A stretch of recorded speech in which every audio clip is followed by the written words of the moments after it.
லல்லு, இதுதான் நம்ம இருக்க போகிற ரூம். எப்படி இருக்கு?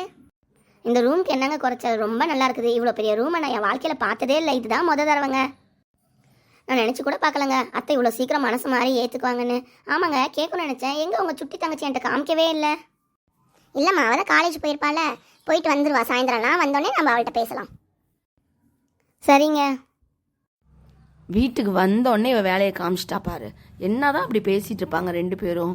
இதை விடவே கூடாது. அப்பா குமார், அம்மாடி லல்லி, ரெண்டு பேரும் கொஞ்சம் இங்கே வாங்க. என்னங்க, அத்தை கூப்பிட்றாங்க போலக்குங்க. என்னான்னு பார்க்கலாம் வாங்க.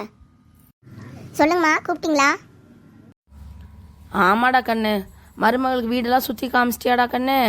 சரி, வீட்டுக்கு வந்த மருமக முதல்ல விளக்கு ஏற்றணும்ல, அதுக்கு தாண்டா கண்ணு கூப்பிட்டேன்.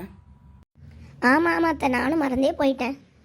சரி லல்லுவா, நல்ல நேரம் முடியறதுக்குள்ள விளக்கு ஏற்றிடலாம். இந்தாடிம்மா, நம்ம பூஜை ரூமுக்கு வந்துட்டோம். இதுதான் நம்ம குலதெய்வ சாமி. நல்லபடியாக நினச்சிட்டு விளக்கேற்று பார்க்கலாம். சரிங்க அத்தை.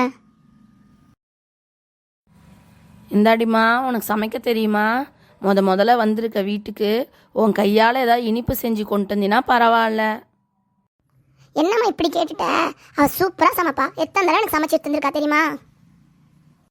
ஏங்க, கொஞ்சம் அமைதியாக இருங்க. அத்தை தப்பாக நினச்சிக்க போகிறாங்க. இல்லைங்க அத்தை, ஹாஸ்டலில் வந்து பேட்ச் வைஸாக நாங்கள் சமைப்போம். அதனால் நல்லா சமைக்க கற்றுக்கிட்டேன் அத்தை. அதான் அவர் சொல்கிறாரு. பாரு, உன்னை பற்றி நல்லா தெரிஞ்சு வச்சுருக்கான். சரிம்மா, கூட ஏதாவது துணைக்கு வரட்டுமாம்மா? இல்லை அத்தை, நானே பார்த்துக்கிறேன். உங்களுக்கு சூடாக பாயசம் செஞ்சு எடுத்துகிட்டு வரேன். எப்படி இருக்குன்னு சொல்லுங்கள். ஃபஸ்ட்டு டைமே பாயசத்தை சமைச்சு அத்தையை நல்லா இம்ப்ரெஸ் பண்ணிடணும். ஆனால் எது எது எங்கெங்கே வச்சுருக்காங்கன்னு தெரியலையே. அப்பா ரெடி பண்ணியாச்சு, எடுத்துகிட்டு போயிடலாம். அத்தை இந்தாங்க, பாயசம் ரெடி பண்ணிட்டேன். சாப்பிட்டு பார்த்து எப்படி இருக்குன்னு சொல்லுங்கள். முதல்ல நம்ம வீட்டில் நீ சமைச்சிருக்க, குமார்கிட்டே கொடு, அவனே சாப்பிட்டு பார்த்து சொல்லட்டும். இந்தாங்க. என்ன இப்படி செஞ்சு வச்சிருக்க?